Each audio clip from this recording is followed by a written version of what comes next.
صلی علی محمد.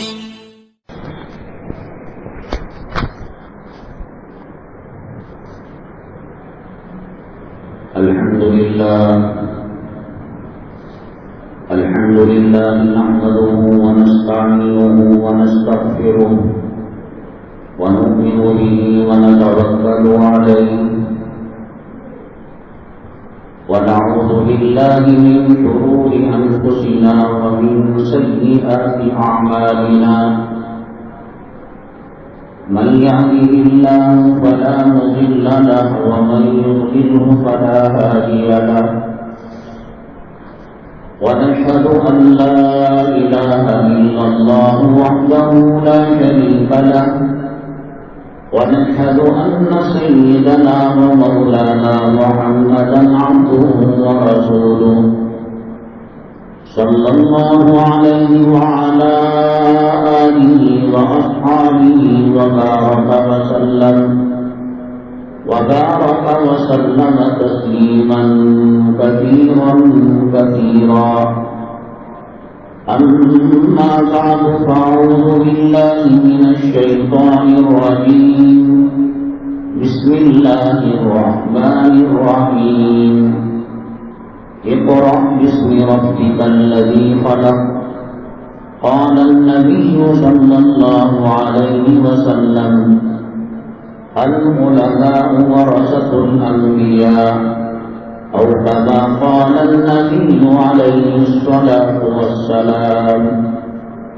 رب اشرح لي صدري ويسر لي أمري واحلل عقدة من لساني يفقهوا قولي.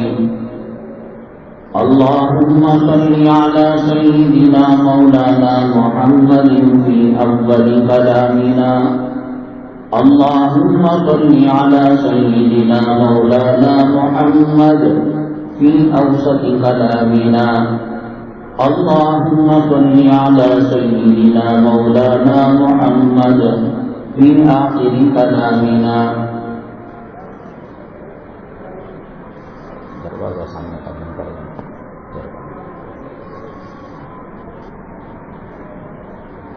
اور یہ اس طرح نزدیک محسوس کریں.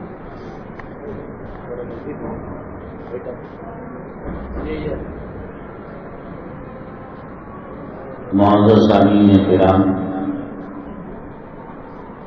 آج محرم الحرام کی 17 تاریخ 1443 ہجری ہے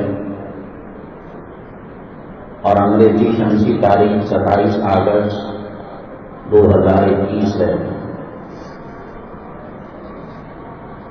آج کے جمعہ کے عنوان کے اہم اقتباسات یہ ہیں.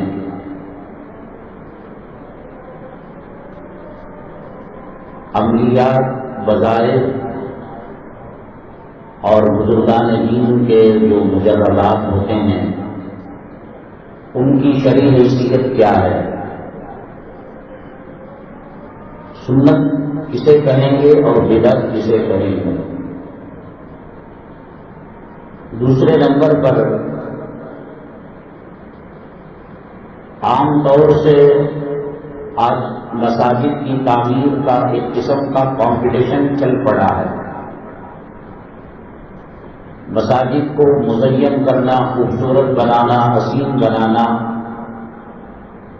محلوں کی سطح پر، شہری سطح پر اگر زبان سے بولتے بھی نہیں ہیں تو دل کے اندر یہ تمنا رکھنا کہ ہماری مسجد اس مسجد سے خوبصورت ہے، اتنے لاکھ روپے لگے ہیں. موجودہ حالات میں جب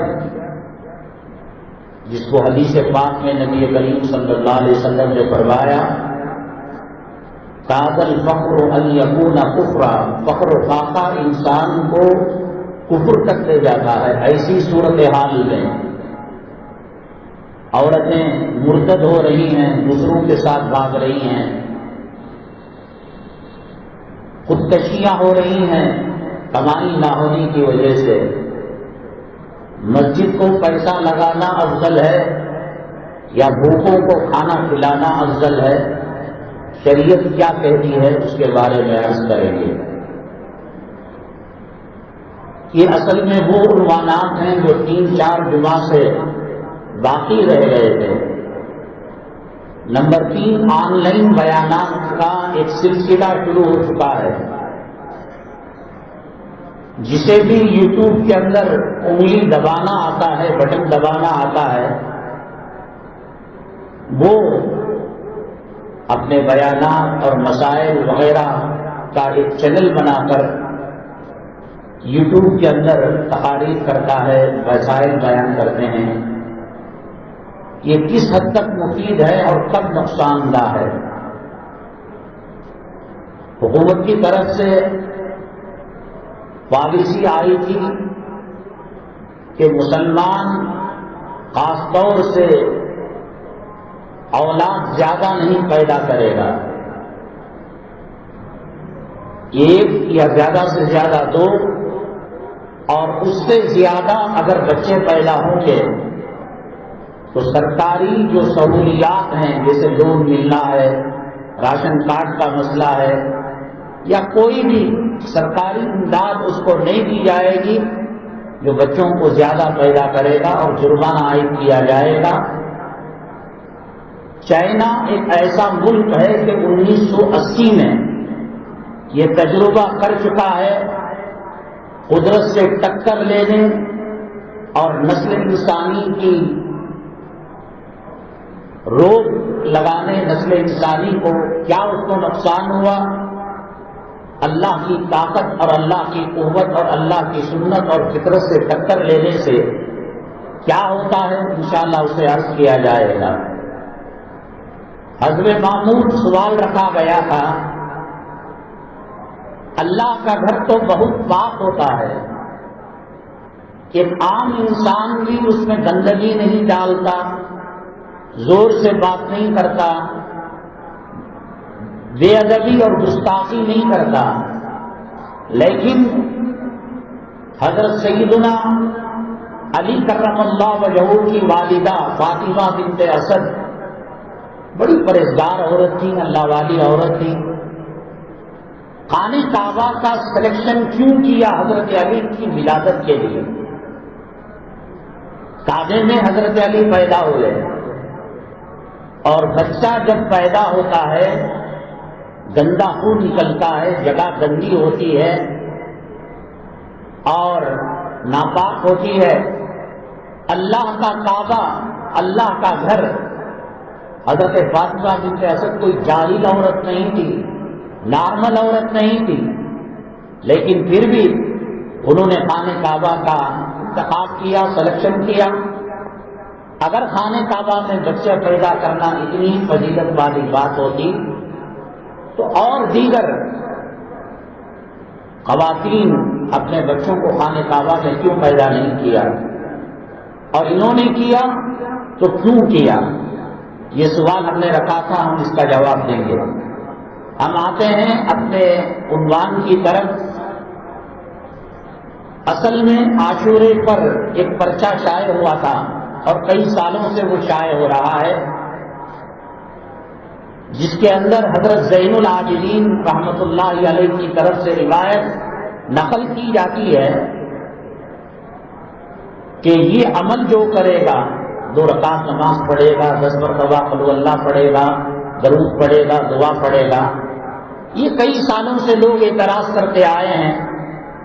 اصل چیز یہ ہے، اعتماد اور بھروسہ اور کانفیڈنس، کسی بھی معاملے میں شک ہو جائے، اگر ڈاؤٹ ہو جائے، پھر وہ آدمی کامیاب نہیں ہو سکتا۔ میاں بیوی کے تعلقات ہیں، خاوند بیوی پر شک کرنے لگے اور بیوی خاوند پر شک کرنے لگے، زندگی کی گاڑی آگے نہیں بڑھ سکتی۔ کارخانے میں، دکان میں مالک ملازم پر شک کرنے لگے اور ملازم مالک پر شک کرنے لگے، کاروبار آگے نہیں بڑھ سکتا۔ ایسے ہی علماء جو ہوتے ہیں وہ نبی کریم صلی اللہ علیہ وسلم کے وارث ہوتے ہیں۔ ڈاکٹر ہو سکتا ہے اپنی محنت سے بن جائے، انجینئر اپنی محنت سے بن جائے، پروفیسر، لائر، ایڈوکیٹ، جج اپنی مرضی سے بن جائے۔ حافظ قرآن جو ہوتا ہے وہ اپنی مرضی سے نہیں ہوتا، اللہ تبارک تعالیٰ لاکھوں سینوں میں سے، لاکھوں افراد میں سے اس کو منتخب کرتے ہیں کہ یہ سینہ اس قابل ہے کہ میرا کلام اس سینے میں محفوظ ہو سکتا ہے۔ نبی کے جو وارث ہیں علماء کرام، آپ عزت نہ دینے سے ان کے مقام میں کوئی فرق نہیں پڑتا۔ کوئی چاند کو دیکھ کر تھوکے، سورج کو دیکھ کر تھوکے، ستاروں کو دیکھ کر تھوکے، چاند کی روشنی میں، سورج کی کرنوں میں، ستاروں کی چمک میں کوئی فرق آنے والا نہیں۔ تھوکنے والے کے منہ پر تھوک گرے گا اور وہ ذلیل اور تباہ برباد ہو جائے گا۔ علماء ربانی، علماء حقانی جو نبی کریم جناب محمد رسول اللہ صلی اللہ علیہ وسلم کے وارث ہیں، ان کو نبی کریم صلی اللہ علیہ وسلم کی ہر چیز وراثت میں ملتی ہے۔ مصلی ملتا ہے، منبر ملتا ہے، محراب ملتا ہے، مدرسہ ملتا ہے، بخاری ملتی ہے، حدیث ملتی ہے، ہر چیز نبی کریم صلی اللہ علیہ وسلم کی وراثت میں ملتی ہے۔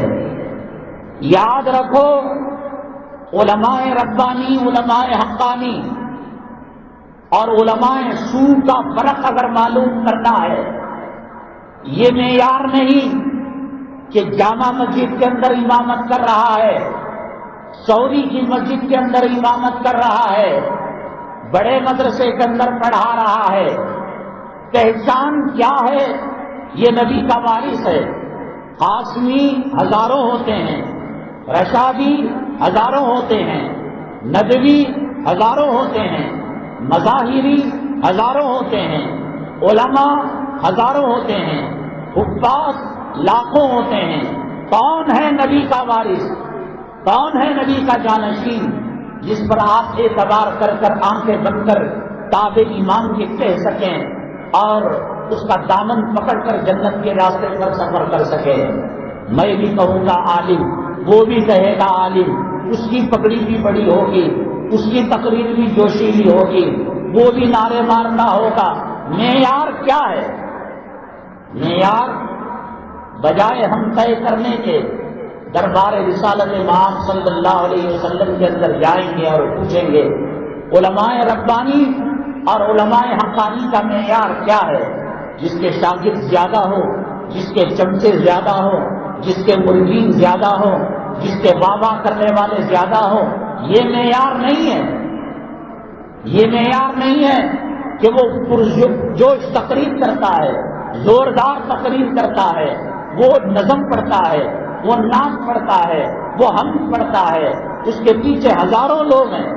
اللہ کے حبیب پاک سرور کونین جناب محمد رسول اللہ صلی اللہ علیہ وسلم نے فرمایا، اشد الانبیاء بلاء، اشد البلاء انبیاء، سب سے زیادہ دنیا کے اندر جو پریشانیاں آتی ہیں، جو مصائب آتے ہیں، جو حالات آتے ہیں اور جو آزمائشیں آتی ہیں، وہ حکمرانوں کو نہیں، وہ ایم ایل اے کو نہیں، وہ ایم پی کو نہیں، وہ کروڑ پتی کو نہیں، وہ امامہ باندھنے والے کو نہیں۔ اس آسمان کے نیچے، اس دھرتی کے اوپر سب سے زیادہ امتحانات اگر آتے ہیں، آزمائشوں سے اگر گزرتا ہے، وہ حضرات انبیاء علی نبینا علیہ الصلوۃ والسلام ہیں۔ اللہ کے حبیب پاک سرور کونین صلی اللہ علیہ وسلم خانہ کعبہ پر پیٹھ لگا کر آرام فرما رہے تھے، سایہ تھا۔ جب مشرق سے سورج نکلتا ہے تو مغرب کی طرف سایہ ہوتا ہے، اور جب سورج غروب ہوتا ہے مشرق کی طرف سایہ ہوتا ہے۔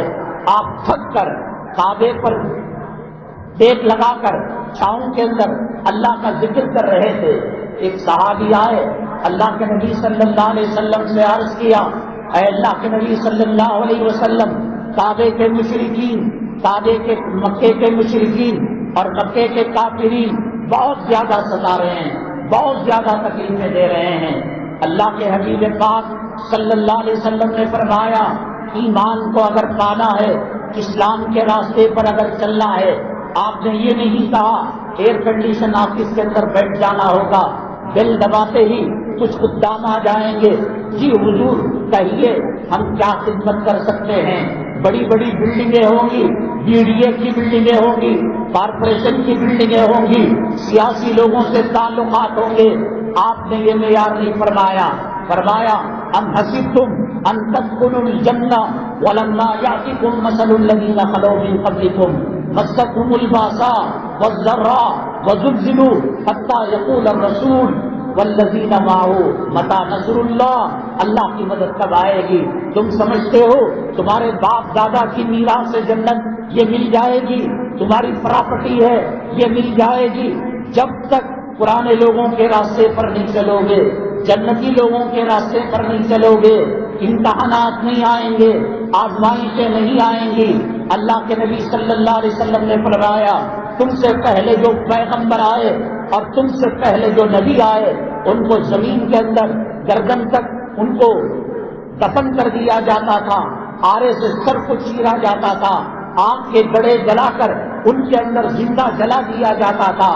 علماء نے لکھا ہے طائف سے لے کر مکہ مکرمہ کی سرزمین تک 70 پیغمبروں کی قبریں ہیں جو بھوک کی وجہ سے مر گئے اور جو پیاس کی وجہ سے مر گئے۔ ابھی حالات آئیں گے، حالات کا سامنا کرنا پڑے گا، امتحانات کا سامنا کرنا پڑے گا، پریشانیوں کا سامنا کرنا پڑے گا۔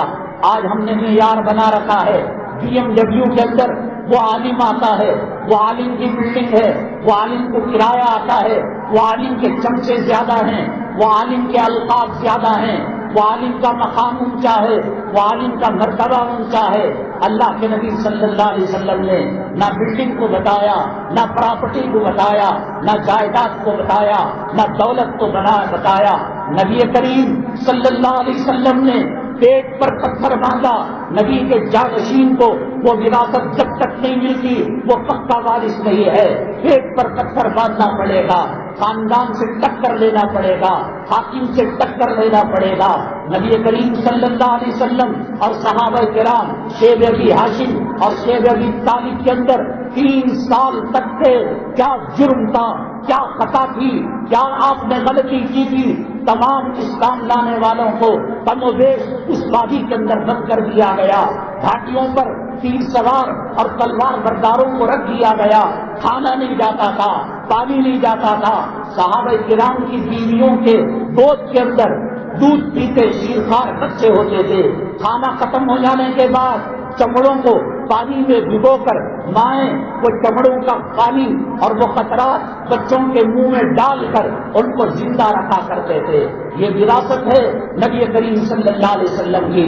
آپ کو مجنون کہا گیا، آپ کو پاگل کہا گیا، آپ کو دیوانہ کہا گیا، آپ کے راستے میں کانٹے ڈالے گئے، آپ کو شہر سے نکلنے پر مجبور کیا گیا، آپ کو گالیاں دی گئی۔ یہ وراثت ہے نبی کریم صلی اللہ علیہ وسلم کی۔ نبی کریم صلی اللہ علیہ وسلم جب دنیا سے پردہ فرما کر گئے تو آپ نے دولت کو وراثت میں نہیں چھوڑا، آپ نے مال کو وراثت میں نہیں چھوڑا، آپ نے کھجور کے باغوں کو وراثت میں نہیں چھوڑا، آپ نے جائیداد کو وراثت میں نہیں چھوڑا، آپ نے سونے اور چاندی کے ڈھیر کو وراثت میں نہیں چھوڑا۔ نبی کریم صلی اللہ علیہ وسلم پر جو حالات آئے کم و بیش وہ حالات کے جتنے قریب جو عالم رہے گا، اللہ کا ولی رہے گا، وہ نبی کا اتنا بڑا جانشین ہوگا۔ ہم نے پگڑی کو معیار بنا لیا ہے، ہم نے تگڑے کپڑوں کو معیار بنا لیا ہے، ہم نے مسند کو معیار بنا لیا ہے، ہم نے اونچے ممبر و محراب کو معیار بنا لیا ہے، ہم نے ان کی دولت اور ان کی شان و شوکت کو معیار بنا لیا ہے۔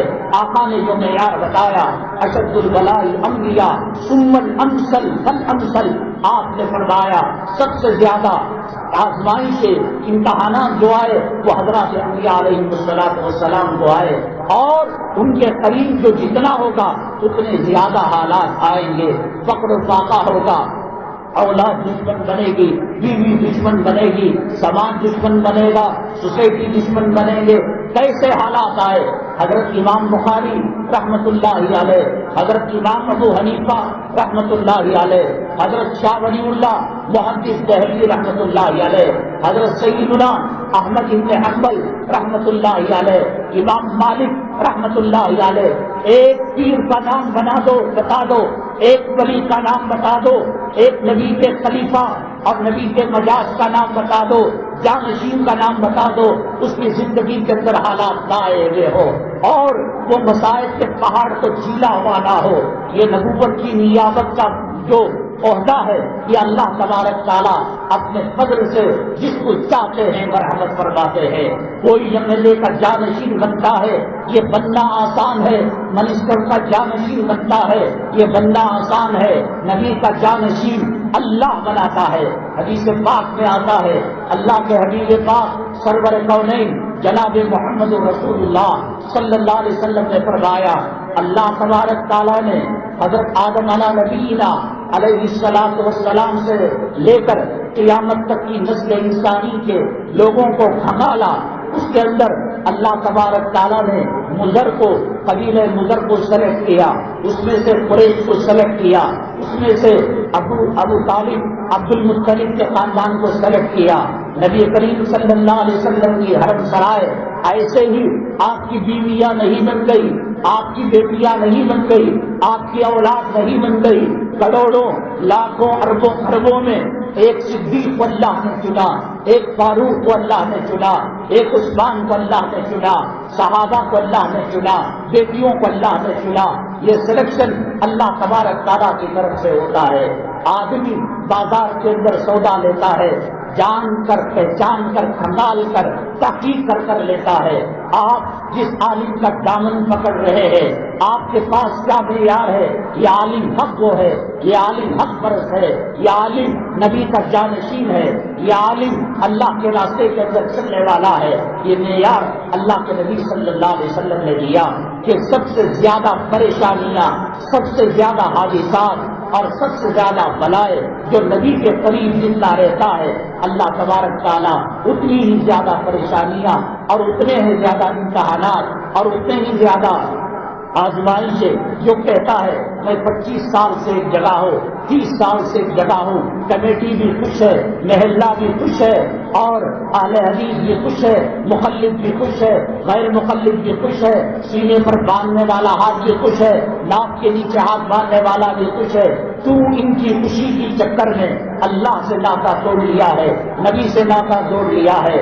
نبی کریم جناب محمد رسول اللہ صلی اللہ علیہ وسلم سے بڑھ کر اخلاق والا کون ہو سکتا ہے؟ شیریں زبان والا کون ہو سکتا ہے؟ میٹھی زبان والا کون ہو سکتا ہے؟ ہم اور آپ تقریر کرتے ہیں تو لوگ گھڑیاں اٹھا کر دیکھتے ہیں، آدھا گھنٹہ ہو گیا، پونا گھنٹہ ہو گیا، ملا کی تقریر ختم نہیں ہوئی۔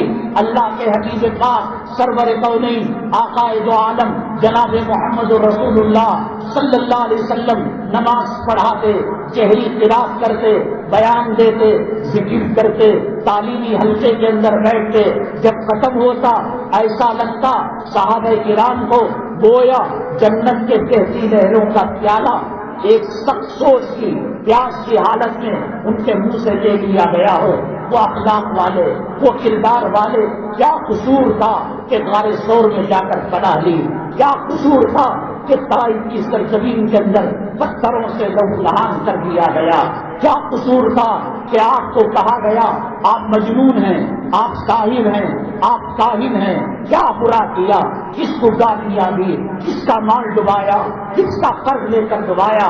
قرآن نے کہا انک لعلی خلق عظیم، آپ اخلاق کے اعلیٰ مرتبے پر فائز ہیں۔ قرآن نے ڈگری دی، اللہ نے ڈگری دی، زمین و آسمان کی مخلوق اور جنت کی حوریں جب نغمہ گاتی ہیں وہ نبی کریم صلی اللہ علیہ وسلم پر درود پڑھتی ہیں۔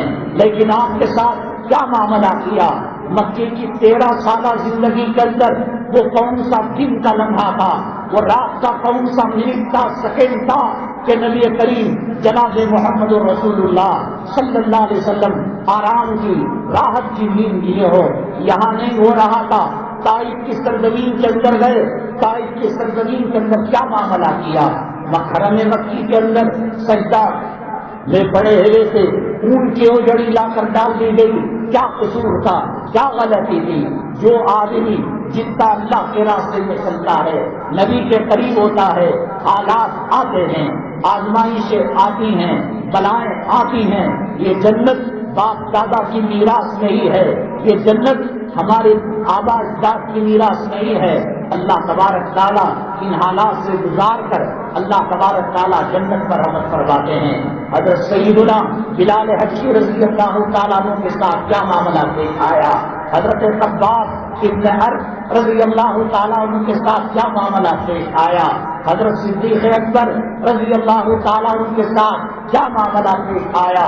1.25 لاکھ صحابہ کے اندر ایک صحابی کا نام بتا دو، اولیاء کے اندر، اقطاب کے اندر، ابدال کے اندر، غوثوں کے اندر حضرت غوث پاک رحمت اللہ علیہ ہو، نظام الدین اولیاء رحمت اللہ علیہ ہو، فرید الدین غم شکر رحمت اللہ علیہ ہو، حضرت مولانا الیاس صاحب رحمت اللہ علیہ ہو، قاسم نانوتوی رحمت اللہ علیہ ہو، رشید احمد گنگوہی رحمت اللہ علیہ ہو، اشرف علی تھانوی رحمت اللہ علیہ ہو، ضامن شہید رحمت اللہ علیہ ہو، حسین احمد مدنی نور اللہ مرکزہ ہو، ایک نام بتا دو وہ اللہ کا ولی ہے، حالات سے نہیں گزرا، آزمائشیں نہیں آئی، بلائیں نہیں آئی، ایک مرتبہ دامن پکڑ کر آپ نے بھروسہ کر لیا۔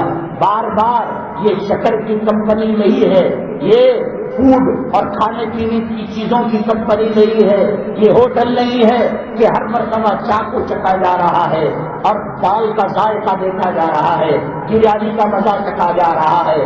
سمجھ میں آ گیا، اس تقارے کے بعد اعتماد کر لیا، بھروسہ کر لیا، ایک مرتبہ باپ کو ابا کہہ دیا، ایک مرتبہ ماں کو امی جان کہہ دیا، اب اس کے بعد کسی ٹیسٹ کی ضرورت نہیں ہے، کسی ڈی این اے کی ضرورت نہیں ہے، 7 زمین اور 7 آسمان کی مخلوق یہ کہہ دے تمہارے ابا کے ابا ہونے میں شبہ ہے، تمہارے اماں کے ابا ہونے میں شبہ ہے۔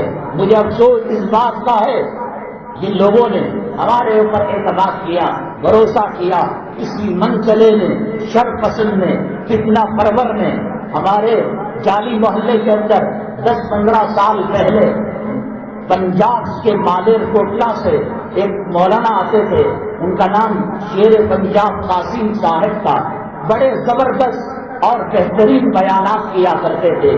ایک مرتبہ مسجد کے ذمہ دار نے کہا کہ حضرت مجھے سلام نہیں کرتے، حضرت دوسرے دن حضرت تک بات پہنچ گئی، حضرت نے تصدیق کر لیا، دوسرے دن حضرت نے بیان میں کہا اپنے ٹکٹ سے آیا ہوں، اپنے ٹکٹ سے چلا جاؤں گا، میرا رازق، میرا پالنہار، میری زندگی کا مالک، میری موت کا مالک اللہ ہے۔ اے سیکریٹری، اے ذمہ دار، تو نے ایک نبی کے نائب کو جھک کر سلام کرنے کے لیے کہا، آئینے میں اپنا چہرہ دیکھ لیا ہوتا کہ یہودیوں سے مل رہا ہے، نصارہ سے مل رہا ہے، عیسائیوں سے مل رہا ہے، اسلام مسلمان دشمنوں سے مل رہا ہے، اگر تو یہ دیکھ لیتا یہ کام نہ کرتا، یہ بول نہیں بولتا۔ اور پھر حضرت نے فرمایا، روایتوں کو دیکھنے سے پتہ چلتا ہے کہ جو علماء کے جانشینوں کی گستاخی کرتے ہیں ان کا حسب اور نسب کے اندر فرق ہوتا ہے۔ حضرت قاسم صاحب نے فرمایا تو مجھ سے سلام کا مطالبہ کرنے سے پہلے اپنی ماں کے سر پر قرآن دے کر قسم لے لیتا کہ باقی کیا میں صحیح باپ سے پیدا ہوا ہوں یا حرام کے ٹکڑے سے پیدا ہوا ہوں۔ نبی کے دشمن ان کے زمانے میں جیسے تھے، علماء کے دشمن ہر زمانے میں رہیں گے۔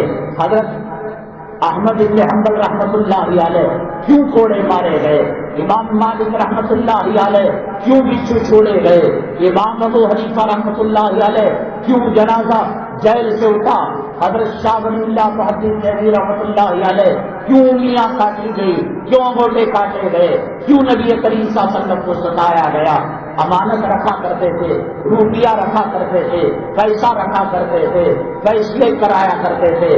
حجر اسود کے رکھنے میں جب لڑائی ہوئی، اختلاف ہوا تو نبی کریم صلی اللہ علیہ وسلم سے فیصلہ لیا گیا۔ ہم نے جو عاشورے کا پرچہ نکالا وہ حضرت زین العابدین رحمۃ اللہ علیہ کی طرف منسوب تھا۔ ہم نے یہ نہیں کہا کہ قرآن کے اندر اس کا تذکرہ ہے، ہم نے یہ نہیں کہا بخاری کے اندر اس کا تذکرہ ہے۔ جن کو علم کا ذرہ حاصل نہیں، انٹرنیٹ کے اندر بیٹھ کر یوٹیوب کے علماء کے بیانات کو سن لیتے ہیں، اس میں یہودی بھی آتے ہیں، اس میں عیسائی بھی آتے ہیں، اس میں قادیانی بھی آتے ہیں، وہ قرآن کے نام سے، وہ حدیث کے نام سے، وہ اسلام کے نام سے، وہ شریعت کے نام سے لوگوں کو دھوکہ دیا کرتے ہیں۔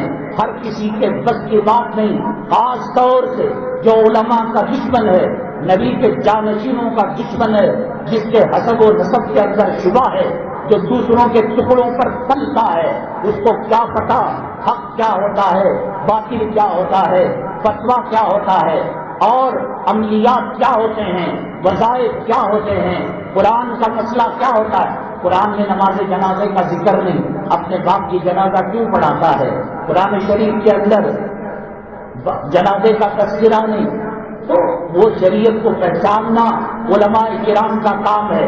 ہم نے یہ نہیں کہا احادیث کے اندر اس کا تذکرہ ہے، کلام پاک کے اندر اس کا تذکرہ ہے، ہم جواب بھی نہیں دیتے، ہم اس کی طرف مڑتے بھی نہیں، کیونکہ دارالعلوم دیوبند کا فتویٰ درمیان کے اندر لایا گیا، لوگوں کو شکوک و شبہات کے اندر۔ میں نے کہا کون بھی آپ کے باپ کے بارے میں، آپ کی ماں کے بارے میں کہے گا تمہارے باپ کے باپ ہونے میں شک ہے، ماں کے ماں ہونے میں شک ہے، بیٹی کے بیٹی ہونے میں شک ہے، کون میں کا لال ڈی این اے ٹیسٹ کرائے گا؟ کہے گا جوتا لے کر مار دو میرے بابا کو، کیا تو یہ بولے تو عالم بڑا ہے، نبی کا نائب بڑا ہے، نبی کا جانشین بڑا ہے، یا باپ کا مقام بڑا ہے یا ماں کا مقام بڑا ہے، فیصلہ کر لو آپ نے کیا معاملہ کیا۔ دیکھو ایک چیز ہوتی ہے بزرگان دین کے بجائے، دارالعلوم دیوبند کے اندر جو شہر ہے وہاں پر مولسری ایک پھل ہے اور وہ اس کا درخت وہاں ہے، اسی درخت کی طرف منسوب کرتے ہوئے اس احاطے کو احاطے مولسری بتایا جاتا ہے۔ وہ شرائط دارالعلوم کے اندر لکھا ہے جس کی نماز جنازہ احاطے مولسری کے اندر پڑھی جاتی ہے، اللہ کی ذات سے امید ہے اللہ تبارک تعالیٰ اس کی مغفرت فرما دیتے ہیں۔ دارالعلوم دیوبند گاؤں کے اندر جو مزار قاسمی ہے، جہاں بڑے بڑے اولیاء کرام، محدثین، مفسرین مدفون ہیں، مبشرات دارالعلوم کے اندر لکھا ہے جس کی قبر مزار قاسمی کے اندر ہوگی اللہ تبارک تعالیٰ اسے مغفرت کا پروانہ عنایت فرمائیں گے۔ اس کی زیادہ امید ہے اللہ کی شان رحیمی اور اللہ کی شان کریمی سے۔ آپ یوٹیوب کھول کر دیکھ لیجیے، حضرت مولانا پیر ذوالفقار صاحب ہو، تقی عثمانی صاحب ہو، بڑے بڑے عالم اسلام کے مشہور علماء کرام، رمضان کا چاند دیکھو سورہ فتح پڑھو، فلاں چاند دیکھو سورہ رحمان پڑھو، اور عاشورے کے دن یہ عمل کرو وہ عمل، اگر کوئی شریعت میں داخل کر کر اعمال کو بتاتا ہے، جیسے عاشورے کا عمل ہے روزہ رکھنا، عاشورے کا عمل ہے کہ اس دن اپنے اہل و عیال پر کھانے کی وسعت کرنا، عاشورے کا عمل بتاتے ہوئے اگر کوئی یہ کہتا ہے کہ صاحب یہ عمل کرو گے تو 1 سال کی زندگی کا بیمہ ہو جائے گا، یہ تو بزرگان دین کا تجربہ ہے۔ حضرت شیخ الاسلام حسین احمد مدنی نور اللہ مرقدہ، علامہ انور شاہ کشمیری رحمۃ اللہ علیہ، حضرت اقدس مولانا اشرف علی خانوی رحمۃ اللہ علیہ، ان کے مجربات کی کتابیں ہیں۔ اعمال قرآنی حضرت مولانا اشرف علی خانوی رحمۃ اللہ علیہ کے تجربے ہیں۔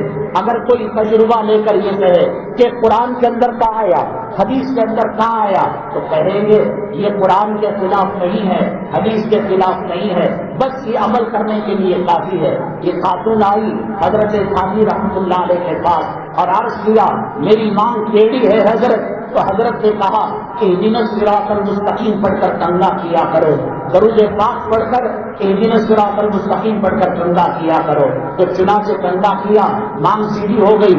اور کوئی حضرت خانوی رحمۃ اللہ علیہ کے خلیفہ سے پوچھے، دیوبندی عالم سے پوچھے یہ کون سے قرآن کے اندر ہے، یہ کون سی حدیث کے اندر ہے۔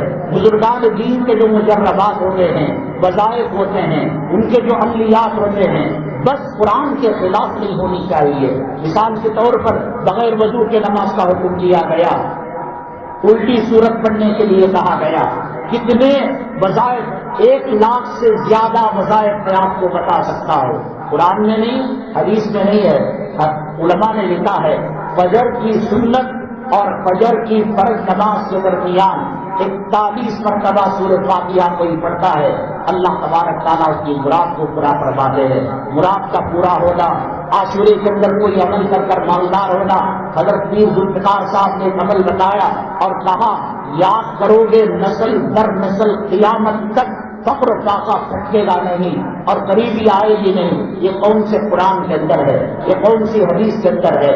اگر کوئی ہمیں کوئی وظیفہ بتاتا ہے یا ہمیں کوئی عملیات کا طریقہ بتاتا ہے، اگر وہ قرآن سے نہیں ٹکراتا، وہ نبی سے نہیں ٹکراتا، وہ شریعت کے نظام کے خلاف نہیں ہے، تو بس یہی چیز اس کے عمل کرنے کے لیے کافی ہے، اس کے لیے اور مزید دلائل کی ضرورت نہیں۔ میں نے کہا ہمارے تمام اکابرین کی تقریباً ان کے وظیفے، ان کے مجربات، ان کے تجربے، ان کی کتابیں لکھی ہوئی ہیں۔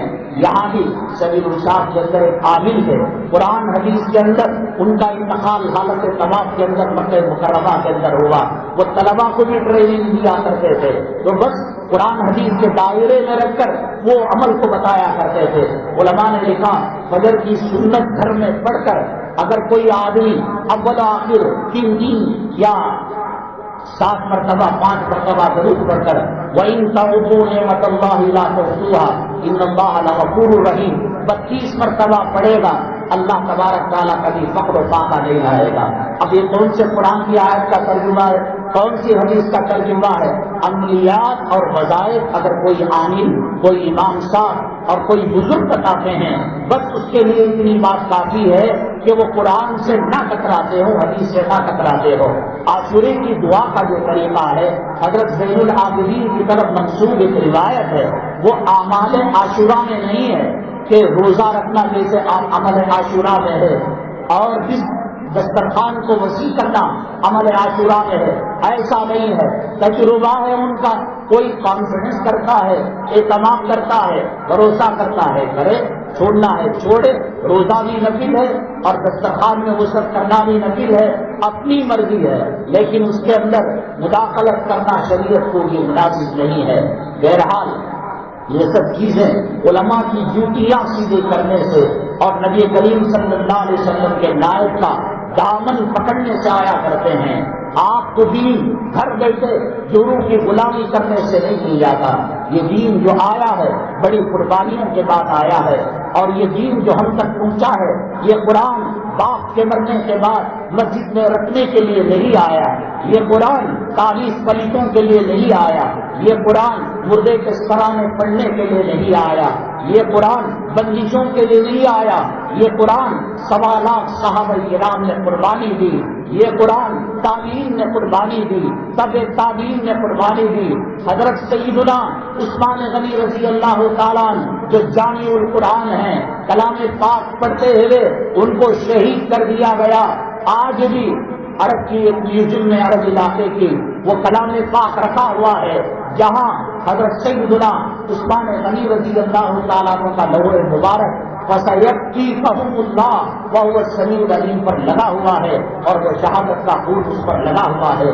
یہ بکنے کے لیے، یہ بیچنے کے لیے نہیں آیا، یہ صراط مستقیم کو بتانے کے لیے اور امت مسلمہ کو چلانے کے لیے اور مردہ قوم کو زندہ کرنے کے لیے آیا ہے۔ جب تک علماء کا دامن نہیں پکڑو گے، جب تک نبی کے جانشینوں کی پہچان نہیں کرو گے، نقلی سودا لیتے رہو گے، دنیا میں بھی تباہ ہو جائیں گے، آخرت میں بھی تباہ ہو جائیں گے، برباد ہو جائیں گے۔ یہ زندگی تمہیں کہیں کی نہیں چھوڑے گی۔ آج اولاد کی محبت، مال کی محبت انسانوں کو، ان کو چھوڑیے گا، مسلمانوں کو تباہ کر کے رکھ دیا ہے، برباد کر کے رکھ دیا ہے۔ اولاد کی محبت میں میں ہر جمعہ میں کم و بیش یہ بتاتا ہوں، یہ ہمارے کفن کی گھاٹی بننے تک، ہمارے انگوٹھے بننے تک، ہمارے کفن پہنانے تک یہ بیٹا ہے، یہ بیٹی ہے، مرنے کے بعد کوئی کام آنے والے نہیں۔ اس بیٹی کی شادی کیے، وہ مرد کی غلام ہو گئی یا مرد کو غلام بنا لیا، بیٹے کی شادی کیے، بیٹے نے جوروں کو لے لیا اور جوروں کا غلام بن گیا، نہ قبر میں کام آنے کے، نہ میدان محشر میں کام آنے کے۔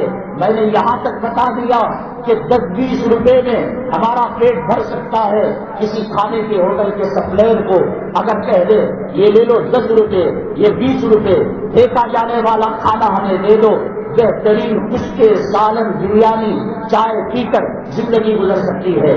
آج تباہی، آج بربادی، بیٹی کے نام گھر، بیٹے کے نام گھر، یہ کالج میں پڑھانا، یہ یونیورسٹی میں پڑھانا، 70,000 کی فیس بننا، 1.5 لاکھ کی فیس بننا، 2 لاکھ کی فیس بننا۔ اللہ تعالیٰ حدیث قدسی میں بتاتے ہیں جو آخرت کو اپنا ماں باپ مسئلہ اور اپنا ٹھکانہ نہیں بناتا، میں اسے دنیا کی الجھنوں کے اندر الجھا کر رکھ دیتا ہوں۔ صبح نہار پہ بڑی تیزی کے ساتھ جا رہا ہے، الصلاۃ خیر من النوم پر گلی کا کتا بھی چیخنے لگتا ہے، گلی کا خنزیر بھی جگ جاتا ہے، اور اللہ کی مخلوق بھی جگ جاتی ہے، اور اللہ کی تسبیح بیان کرنے لگتی ہے۔ یہ اللہ کے نبی کا امتی، یہ نبی کا عاشق، یہ ولی کا عاشق ناپاکی کی حالت کے اندر سویا رہتا ہے، الصلاۃ خیر من النوم کی صدا کو ٹکراتا ہے، حی علی الصلاۃ کی صدا کو ٹکراتا ہے، حی علی الفلاح کی صدا کو ٹکراتا ہے۔ آج کرونا آیا، ناک کو کپڑا بن لیا اور مسجدوں کے اندر ڈسٹینس لا لیا کہ صاحب یہ وائرل بیماری ہے اور یہ وائرس لگ جائے گا، میرے رب کی عزت و جلالت کی قسم کرونا لگے گا، زیادہ سے زیادہ مرے گا، اور مرے گا شہید کا ثواب پائے گا، اس لیے کہ طاعون کی بیماری میں مرنے والا، پیٹ کے درد میں مرنے والا، بخار میں مرنے والا، عورت ڈلیوری کے اندر مرنے والی، دیوار گر کر مرنے والا، آگ میں جل کر مرنے والا، اور جہاز پانی میں ڈوب کر مرنے والا، اللہ کے نبی صلی اللہ علیہ وسلم نے فرمایا یہ حکمی شہید ہے، اللہ تعالیٰ نے شہادت کا ثواب برکت فرمائے گا۔ طاعون کی بیماری سے سخت کرونا کی بیماری ہے، بہت ہوا تو یہ ہوا کہ وہ مر جائے گا، اور دنیا کی لعنت سے اور دنیا کی پھٹکار سے اللہ تبارک تعالیٰ کی نگاہ کے اندر جو ملعون جگہ ہے اس سے وہ بچ جائے گا، قبر میں جنت کی کھڑکیاں کھل جائیں گی، حج نگاہ تک اس کی قبر کو وسیع کر دیا جائے گا، اور نم کنومت العروس منکر نکیر کہیں گے سو جا جیسے دلہن سویا کرتی ہے، لیکن کیا کرو گے ایسی پر کٹی عورت کو رکھ کر، بے حیا عورت کو رکھ کر، جس کی وجہ سے رحمت کے فرشتے گھر میں داخل نہیں ہو رہے ہیں، کمر دکھ رہی ہے، سینہ دکھ رہا ہے، پیٹھ دکھ رہی ہے، وہ بیٹی اسکرٹ پہن کر کانوینٹ کے اندر، عیسائی مشنری اسکول کے اندر جب جاتی ہے، میرے رب کی قسم گلی کے کتے کو زبان ہوتی، گلی کے سور کو زبان ہوتی، وہ گلی کا سور اور گلی کا کتا کہتا اللہ مجھے کتا بنایا، مجھے سور بنایا، میں تیری مخلوق ہوں، لیکن بے حیا عورت نہیں بنایا، بے شرم لڑکی نہیں بنایا۔ ایک بے حیا عورت، ایک بے نمازی عورت، یہ کپڑے کا ٹکڑا ناک کو بن لینے سے کیا وائرس سے بچو گے؟ گھر کے اندر جہنم کا وائرس پال رکھا ہے، قبر کے اجدے کو پال رکھا ہے، محشر کے بچھو کو پال رکھا ہے۔ یہ عورت جو بے پردہ، یہ اولاد جو بے نمازی، یہ ڈس لے گی تمہیں، یہ تباہ کر کے رکھ دے گی، یہ برباد کر کے رکھ دے گی۔ الہاکم التکاثر حتی زرتم المقابر، قرآن کہتا ہے کہ تمہیں مال کی کثرت کی طلب نے غافل کر رکھا ہے، اور کماؤ اور کماؤ، ایک دکان، 2 دکان، 3 دکان، 1 فیکٹری، 2 فیکٹری، نماز نہیں، روزہ نہیں، اس وائرس سے بچو گے۔ بے نمازی کا وائرس کتنا خطرناک ہے کہ کلام پاک میں اللہ تعالیٰ نے فرمایا وَإِن مِّن شَيْءٍ إِلَّا يُسَبِّحُ بِحَمْدِهِ وَلَٰكِن لَّا تَفْقَهُونَ تَسْبِيحَهُ، اللہ کی ہر چیز، یہ سوائے داڑھی مڈے کمینے کے، یہ اسلام کے دشمن کے، یہ مسلمان کے دشمن کے، یہ غوث نام رکھ لیا، یہ الیاس نام رکھ لیا، یہ ابراہیم نام رکھ لیا، یہ موسیٰ نام رکھ لیا، یہ عیسیٰ نام رکھ لیا، نام رکھ لینے سے تو جنتی نہیں ہوتا۔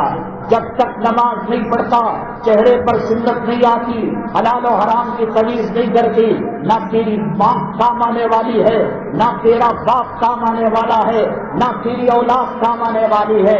ماں ماں ہے، ہندو بھی خدمت کرتا ہے، باپ باپ ہے، ہندو بھی خدمت کرتا ہے، اولاد اولاد ہے، جانور بھی اپنی اولاد سے میا محبت کرتے ہیں۔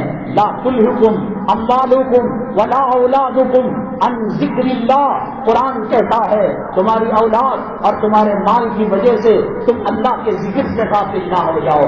کیوں دیر سے اٹھ رہے ہو؟ رات میں کاروبار کر رہے تھے، بزنس کر رہے تھے۔ ایک نیکی تیری بیٹی نہیں دے گی، ایک نیکی تیرا باپ نہیں دے گا۔ یوم یفر المرء من اخیہ وامہ وابیہ، آپ کہہ رہا ہے لون لیا بچوں کو پڑھانے کے لیے، میں قرض لیا بلڈنگ کو تعمیر کرنے کے لیے۔ جھوپڑی میں زندگی گزر جا سکتی ہے، فٹ پاتھوں پر زندگی گزر جا سکتی ہے۔ کامیاب وہ ہوا جو آخرت کے اندر کامیاب ہو گیا، کامیاب وہ ہوا جو منکر نکیر کے سوالات کا جواب دے دیا، کامیاب وہ ہوا جو کلمے کے ساتھ موت ہو گئی۔ داڑھی مڑے سود کھا کر ماں کا 36 مرتبہ بلاکار کرنے والے، مسجدوں کا پیسہ کھانے والے، اوقاف کا پیسہ کھانے والے، قبرستانوں کی زمین کھا کر ڈکار دینے والے، کیا تیری موت کلمے کے ساتھ آ سکتی ہے؟ کیا تیری موت ایمان کے ساتھ آ سکتی ہے؟ میرے رب کی قسم، جب تم نے حرام کے خون کو پالا ہے، کیوں؟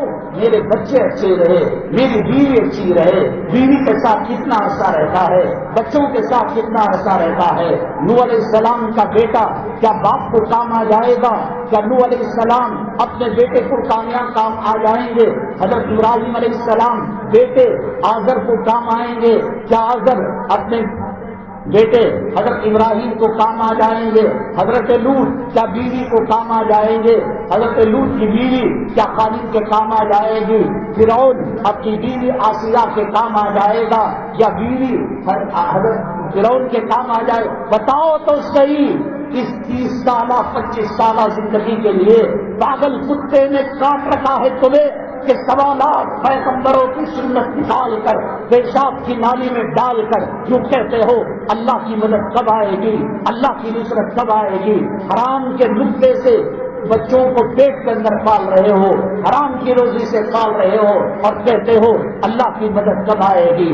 اللہ کی مدد آنے کے لیے ریسیور بھی صحیح ہونا چاہیے، اللہ کی مدد انتظار میں ہے۔ دنیا والوں کے پاس میں عرض کر رہا تھا، اس بات کو ختم کر کر اگلی بات کی طرف آؤں گا۔ ایک چنگی کا ٹکڑا، ایک ماس کا ٹکڑا ناک میں ڈال کر کسی وبا سے کسی وبا سے نہیں بچ سکتے۔ اللہ دینا ہے دے کر رہے گا۔ ایک بسترے پر میاں بیوی سوئے، کتنی بیویوں کو کووڈ-19 آ گیا اور کتنے مردوں کو آ گیا، بیکار کی بات ہے۔ اللہ دینا چاہے دیتا ہے، اللہ نہ دینا چاہے نہ دیتا ہے۔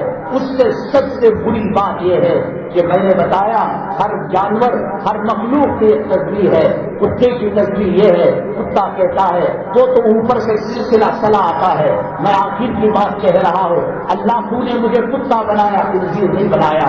خنزیر کہتا ہے اللہ مجھے سور بنایا، پاخانہ کھانے والا بنایا، نجاست کھانے والا بنایا۔ بے نمازیوں، فجر کی نماز چھوڑنے والوں، اللہ کے گھر کو ویران کرنے والوں، حی علی الصلاۃ حی علی الفلاح پر تمہاری ٹی وی بند نہیں ہوئی، تمہارے گانے بجانے بند نہیں ہوئے، تمہارا سٹا بند نہیں ہوا، تمہارا جوا بند نہیں ہوا، تمہارے نوجوانوں کا ڈرگس اور شراب پینا اور نشہ کرنا بند نہیں ہوا۔ سنو، کان کھول کر سنو، سور کہتا ہے اللہ مجھے نجس جانور بنایا مگر بے نمازی نہیں بنایا۔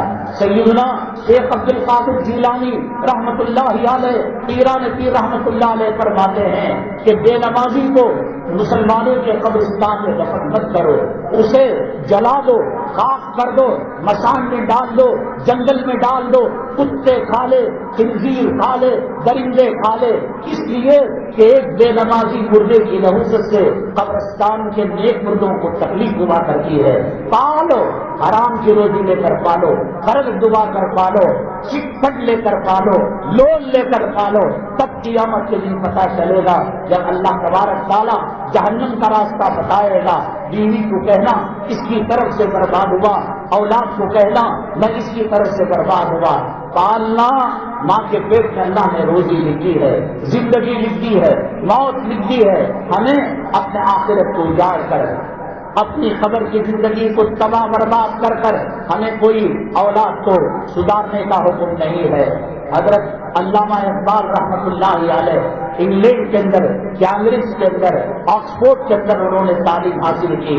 جب تک اولاد کو دین کے راستے پر نہیں چلاؤ گے، کلمہ نہیں بتاؤ گے، تمہاری موت کے بعد، تمہاری سکرات کی عالم کے اندر تم پانی پوچھ رہے ہوگے، تمہاری اولاد میرے رب کی قسم پراپرٹی کے لیے جھگڑ رہی ہوگی، منہ میں 2 گھونٹ زمزم کے نہیں ڈال پائے گی، پانی نہیں ڈال پائے گی، وہ کہے گی یہ مکان میرا، یہ دکان میرا۔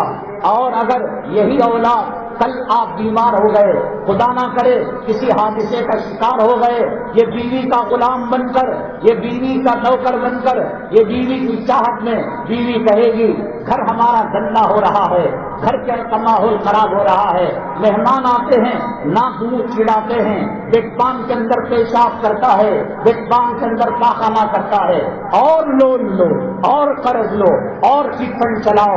یہی بیٹا یہی بہو جو ماڈرن گھرانے کی ہے وہ کہتی ہے اس کے پاخانے کے بدبو سے مکان خراب ہو رہا ہے، بزرگوں کے گھر کے اندر، اناث آشرم کے اندر میں فیس دوں گی اس باپ کو لے جا کر جس باپ کے چہرے کو دیکھنے سے میرے آقا فرماتے ہیں حج مبرور کا ثواب ملے گا، اور جس باپ کے بارے میں میرے آقا دو عالم صلی اللہ علیہ وسلم نے فرمایا یہ باپ جنت کا دروازہ ہے، ماں کے قدموں تلے جنت ہے۔ جب دینی تعلیم نہیں دو گے اس کو اناث آشرم کے اندر ڈال دیا جائے گا، صبح اٹھتے ہی پوجا کی آواز، صبح رات کو سوتے ہی میوزک اور ان کے جو مذہبی گیت ہوتے ہیں ان کے دھن کی آواز، پالو پوسو دنیا میں بتا رہا ہے۔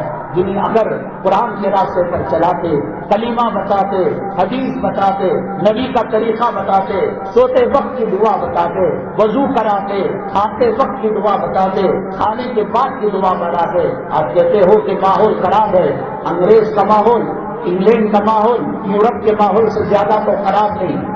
علامہ اقبال رحمۃ اللہ علیہ کیمبرج یونیورسٹی کے اندر، آکسفورڈ یونیورسٹی کے اندر تعلیم حاصل کی ہے۔ باپ گھوڑا گاڑی چلانے والا تھا، کوئی پروفیسر نہیں تھا، کوئی جج نہیں تھا، کوئی امیر گھرانے کا آدمی نہیں تھا، قرآن کی دولت سے مالا مال کیا تھا۔ اس ٹھنڈی کے ماحول کے اندر کہ جب کبھی میں گجرات کے اندر علی پور کے اندر بیان کے لیے گیا، وہاں انگلینڈ میں رہنے والا بہت بڑا طبقہ ہے، انہوں نے بتایا ہمیشہ سردی رہتی ہے انگلینڈ کے اندر، کبھی کبھار دھوپ کھل جاتی ہے، لوگ عید مناتے ہیں، تہوار مناتے ہیں۔ ایسے سردی کے عالم میں علامہ اقبال فرماتے ہیں کہ میری زندگی کی بالغ ہونے سے لے کر موت تک فرض کی نماز تو دور کی بات، میری تہجد بھی قضا نہیں ہوئی۔ صبح میں جب اٹھتے تہجد کے وقت اللہ کا قرآن آنسوؤں کے قطروں سے تر ہو جایا کرتا تھا۔ باپ تانگے والا تھا لیکن قرآن کے راستے پر چلایا تھا، نماز کی قیمت بتایا تھا، پولیس کے بلاوے کی حیثیت کا تمہیں پتا ہے، انسپیکٹر کا مقام و مرتبے کا پتا ہے، اسٹاروں کا پتا ہے، پریزیڈنٹ آف انڈیا کا پتا ہے، مودی کا پتا ہے، اور تمہیں جو ہے بھاجپا کا پتا ہے، آر ایس ایس کا پتا ہے، اسٹیشنوں کا پتا ہے، کمشنر کا پتا ہے، ڈی سی بی کا پتا ہے، سول کورٹ کا پتا ہے، ہائی کورٹ کا پتا ہے، سپریم کورٹ کا پتا ہے۔ کیا اس خدا کا پتا ہے جس خدا نے تمہیں گندے پانی سے شکل لی، انسان بنایا؟ کیا اس خدا کا پتا ہے جو انسانوں کو زمین و آسمان کی مخلوق کو پیدا کیا؟ کیا اس خدا کا پتا ہے علیہ اللہ بأحکم الحاکمین؟ آج چل رہی ہے نا، آج پیر چل رہے ہیں نا، چلو تھیٹر کی طرف چلو، چلو سنیما کی طرف چلو، چلو شادی خانے کی طرف چلو، حلال کی کمائی ہو، حرام کی کمائی ہو، سور کا گوشت ہو، کتے کا گوشت ہو، کھڑے ہو کر کھایا جاتا ہو، بیٹھ کر کھایا جاتا ہو، عورت پردے میں ہو، عورت بے پردے میں ہو، جہیز لے کر کسی بیوہ کو ستایا جا رہا ہو، اور جوڑے کی رقم لے کر کسی یتیم گھرانے کو دکھ پہنچایا جاؤ، تمہیں ڈلیاں کھانے سے مطلب ہے، جاؤ، کب تک جاؤ گے، کب تک بھاگو گے؟ مرنا نہیں ہے، تمہارا پردادا مرانی، تمہارے شہر کے شیخ بریلی، آؤ میں پیانی روڈ قبرستان کے کنارے کھڑے ہو کر ایک ایک امیر، ایک ایک لکھپتی، ایک ایک کروڑ پتی کا پتہ بتاؤں گا۔ آج مٹی کے اندر پڑے ہوئے ہیں، ان کی آنکھوں کو دیمک نے چاٹ لیا ہے، ان کے گوشت کو ہڈیوں سے جدا کر دیا ہے۔ آج جن کاندھوں پر دوسروں کے جنازے اٹھا رہے ہو، کیا جنازہ تمہارا اٹھے گا نہیں؟ کیا تم قبر کے اندر نہیں جاؤ گے؟ یا کوئی دوا ایسی بتاؤ، کوئی دعا ایسی بتاؤ کہ مرنا نہیں ہے، ملک الموت کے لیے نو انٹری ہے، ملک الموت ہم سے ڈر جاتا ہے۔ تمہیں آج قبر کا پتہ نہیں، جیلوں کا ڈر ہے، پولیس لاٹھی چارج کا ڈر ہے، ڈی ایس پی کا ڈر ہے، قانون کا ڈر ہے۔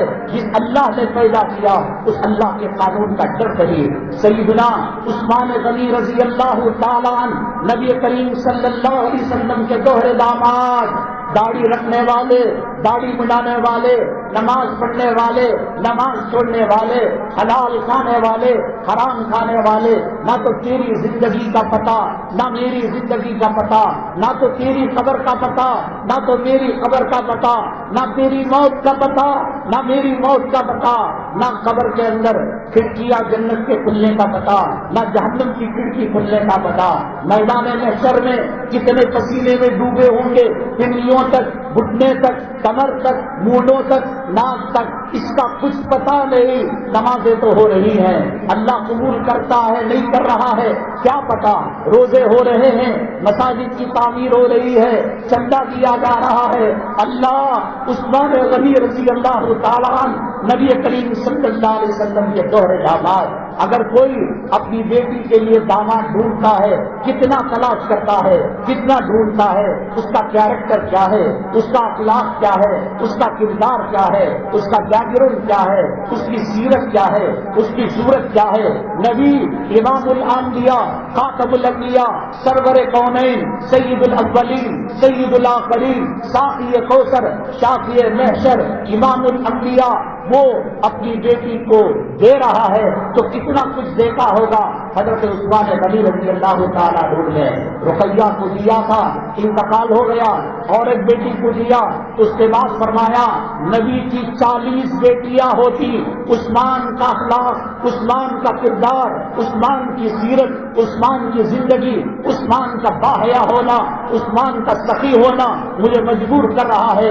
اگر 40 بیٹیاں بھی محمد کی ہوتی صلی اللہ علیہ وسلم، یہ بات جی گھڑے میں قربان کر دیتا اس بات پر۔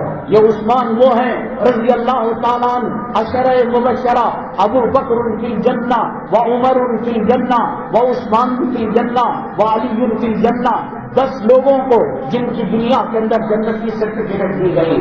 یہ عثمان غنی وہ ہیں جو شہید ہو گئے، یہ عثمان غنی وہ ہیں جن کا سرمایہ اسلام کے لیے لگا۔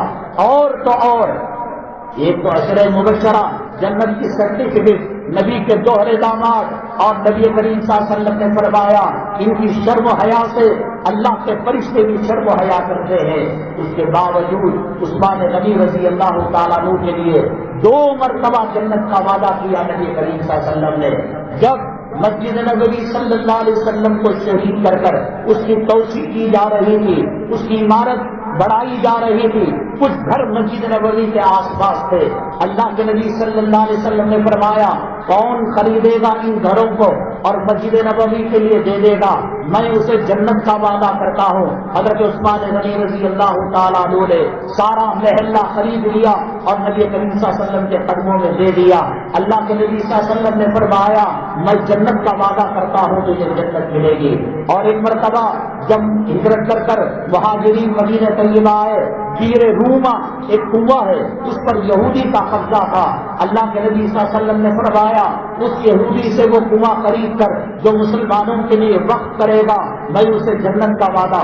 2 مرتبہ عثمان فی الجنہ، نبی کے دوہرے داماد شہید ہوئے اللہ کے راستے میں، کلام پاک پر اللہ پر آج ان کا قرآن اور کلام پاک کو جمع کرنے میں جامع القرآن حضرت سیدنا عثمان غنی رضی اللہ تعالیٰ ایک چیز ہو جاتی، نبی کے چپل کا دھول بن جاتے، نبی کے چپل کا کانٹا بن جاتے، اور بلکہ میں ہمت کے ساتھ کہوں گا کہ نبی کریم صلی اللہ علیہ وسلم کے جسم اثر کا پسینے کا قطرہ ہو جاتے یا فضلہ ہو جاتے یا پیشاب کا قطرہ ہو جاتے، ہم جیسے گنہگاروں کے لیے نجات کا پروانہ مل جاتا۔ دوہرے داماد ہیں، 2 مرتبہ جنت ملی ہے، اللہ کے راستے میں شہید ہوئے ہیں، اللہ کے قرآن کو جمع کیا ہوا ہے، داڑھی منڈے کس بھروسے پر داڑھی منڈا رہا ہے، میرے محبوب فرماتے ہیں ایک سلام کے بعد دوسرا سلام پھیرنے کی مجھے امید نہیں ہوتی، ڈر ہوتا ہے کہ ملک الموت میری روح لے کر نکل جائے گا۔ کس بھروسے پر داڑھی منڈا، کس حالت کے اندر موت آ جائے، کفن کے اندر داڑھی منڈا، قبر کے اندر داڑھی منڈا، محشر کے اندر داڑھی منڈا، کیا رحمت کے فرشتے تیرے قریب آئیں گے؟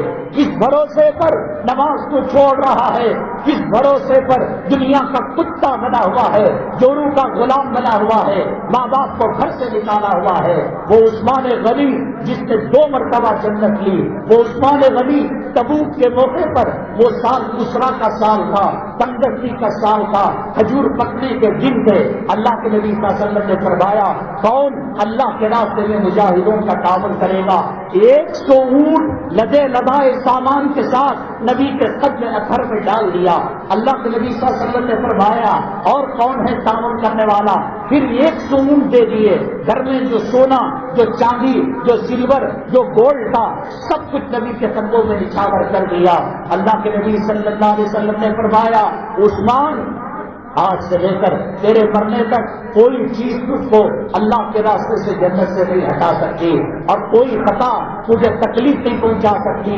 نبی کے زبانی بشارت لینے والے یہ عثمان غنی جب قبر کو دیکھ کے کتنا روتے، کیا دیکھا تھا قبر کے اندر؟ اے عثمان، نبی کی 2 بیٹیاں تیری زوجیت کے اندر آئی ہوئی تھی، اے عثمان اللہ کے راستے میں تو شہید ہو چکا تھا، اے عثمان 2 مرتبہ نبی نے جنت کا سودا کیا، جنت کے محلوں کو تیرے قدموں کے اندر ڈالا، اے عثمان غزوہ تبوک کے موقع پر نبی نے تجھے بشارت سنائی، اے عثمان نبی نے فرمایا 10 صحابہ کا نام لے کر ابو بکر فی الجنہ، عمر فی الجنہ، عثمان فی الجنہ، تجھے ڈرنے کی کیا بات ہے؟ کیوں تیری داڑھی سر ہو جاتی ہے؟ کبھی قبر کو دیکھ کر ڈر ہوا، کبھی باپ کے جنازے کو دیکھ کر ڈر ہوا، کبھی بیرو کے جنازے کو دیکھ کر ڈر ہوا، کبھی قبرستان پر گزرتے ہوئے سوچا کہ مجھے یہاں پر آنا ہے۔ میں تو یہ کہتا ہوں قبر کا عذاب نہ ہو، قبر میں کیڑے نہ ہو، قبر میں وحشت نہ ہو، کیا یہی بات کافی نہیں ہے کہ قبر کی تاریکی میں ہمیں چھوڑ کر ہمیں زندہ کر چلا جائے؟ عثمان قبر کو دیکھ کر اتنا روتے تھے کہ داڑھی مبارک تر ہو جایا کرتی تھی۔ صحابہ کرام نے پوچھا اے عثمان جہنم کے تذکرے سے ڈرتے نہیں ہو، آخرت کے تذکرے سے، پل صراط کے تذکرے سے، خدا کے قہر کے تذکرے سے، خدا کے عذاب کے تذکرے سے ڈرتے نہیں ہو، قبر کو دیکھ کر روتے ہو؟ وہ عثمان کیا کبھی بھی بتائی ہے مجھے؟ فرماتے ہیں آخرت کے منزلوں میں قبر پہلی منزل ہے۔ میں نے میرے محبوب سے سنا کہ جو یہاں سے گزر جاتا ہے اگلی منزلیں آسان ہو جاتی ہیں، اور جو یہاں پھنس جاتا ہے اگلی منزلوں کے اندر ناکام ہو جاتا ہے۔ عثمان کو ڈر ہے، 2 مرتبہ جنت نبی دے چکے ہیں، شہید ہو چکے ہیں، نبی کی 2 صاحبزادیاں آپ کی زوجیت کے اندر آ چکی ہیں، کلام پاک کی 6666 آیتوں کو ایک مصحف عثمانی کے اندر جمع کرنے والے ہیں، غزوہ تبوک کے اندر 200 اونٹ مال لدے ہوئے دے دیے ہیں، گھر کا سونا اور چاندی نبی کے قدموں کے اندر نچھاور کر دیا، زیر روما کو خرید کر مدینے پر وقف کر دیا، مسجد نبوی کے لیے مکانات کو خرید کر مسجد نبوی کے لیے وقف کر دیا۔ آج بھی دنیا کے اندر حضرت عثمان غنی رضی اللہ تعالیٰ عنہ کا ایک باغ ہے مدینہ طیبہ کے اندر، آج بھی کرنٹ کی بل حضرت عثمان غنی رضی اللہ تعالیٰ عنہ کے نام پر آتی ہے، پانی کی بل حضرت عثمان غنی رضی اللہ تعالیٰ عنہ کے نام پر آتی ہے، اور اس سے جو کھجور نکلتے ہیں عثمان سخاوت کا ایسا دریا بہایا ہے کہ 1400 سال بعد بھی ان کھجوروں کو فرق کر حرمین کے، مکے کے، مدینے کے، عرب کے یتیموں، بیواؤں اور مسکینوں پر خرچ کیا جاتا ہے۔ دنیا کے چپے چپے میں مساجد تعمیر کی جاتی ہیں اور مدارس تعمیر کی جاتے ہیں، غریبوں، یتیموں، بیواؤں اور مسکینوں کی مدد کی جاتی ہے۔ وہ عثمان غنی قبر کو دیکھ کر رو رہا ہے، داڑھی مبارک تر ہو رہی ہے، کبھی تیرے آنکھ سے آنسو کیوں نہیں آتے؟ کیا سینے میں چٹان رکھ لیا ہے؟ کیا سینے میں پتھر رکھ لیا ہے؟ یا یہ کہہ دے قبر جھوٹی بات ہے، مرنا جھوٹی بات ہے، کل نفس ذائقۃ الموت، ہر نفس کو موت کا مزہ چکھنا، یہ قرآن کی آیت غلط ہے، علماء غلط کہتے ہیں۔ لگا لے بٹ رحیم سے رام بن جا، لکشمن بن جا، قرآن کو تیری ضرورت نہیں ہے، دین کو تیری ضرورت نہیں ہے، مسلمان بنا ہے، مسلمان بن کر زندگی گزار، اسلام کا جھنڈا پکڑ کر زندگی گزار۔ حضرت معاذ جب جنگ ہو رہی تھی یہ دونوں آئے اور دونوں میں سے نبی کریم صلی اللہ علیہ وسلم نے کہا یہ چھوٹے بچے ہیں ان کو نہیں لیا جا سکتا، تو بڑے کو لے لیا۔ چھوٹے نے کہا کہ مجھے کیوں نہیں لیں گے آپ، میں تو کشتی میں اس کو بچھاڑ دوں گا۔ تو پھر بڑے بھائی کے کام نے کہا بھیا آپ کا سلیکشن تو ہو گیا ہے آخرت کے لیے اور مجھے جنت میں پہنچانے کے لیے، مجھے شہادت کا پروانہ دلانے کے لیے، بھیا ہار جاؤں گا میں جیت جاؤں گا، میرے محبوب مجھے جنگ میں بحیثیت غازی اور مجاہد کے شریک فرما لیں گے۔ اب یہ سوچی سمجھی منصوبہ تھا، حضرت معاذ ہار گئے، معاذ جیت گئے، اللہ نے چلو ٹھیک ہے۔ جب لڑ رہے تھے ایک ہاتھ پر کافر نے وار کیا تو ایک رگ کے اندر ہاتھ اٹکا ہوا تھا، پاؤں کے نیچے لایا، دبا کر پھینکا اور کہا کہ معاذ اور معاوض کے اندر خون کا آخری قطرہ ہونے تک وہ اسلام کی سر بلندی کے لیے لڑتے رہیں گے اور جہاد کرتے رہیں گے۔ یہ جذبہ نیک ماؤں سے آتا ہے، نیک باپ سے آتا ہے، قرآن کے ماحول سے آتا ہے، یہ کیمبرج اور آکسفورڈ یونیورسٹی میں پڑھنے سے نہیں آتا، یہ عیسائی یونیورسٹیز کے اسکولوں میں پڑھنے سے نہیں آتا۔ آج مسلمان تھکا ہارا ہے، آج مسلمان شکست کھول رہا ہے، آج مسلمان یہ سمجھ رہا ہے اذان کو بند کرنا چاہے وہ بند کر سکتے ہیں، وہ مسجدوں پر تالا لگانا چاہے وہ تالا لگا سکتے ہیں، وہ مدارس وہ خانقاہوں کو قفل لگانا چاہے لگا سکتے ہیں۔ یہ ملک بڑی تیزی کے ساتھ ہندو راج کی طرف بڑھ رہا ہے۔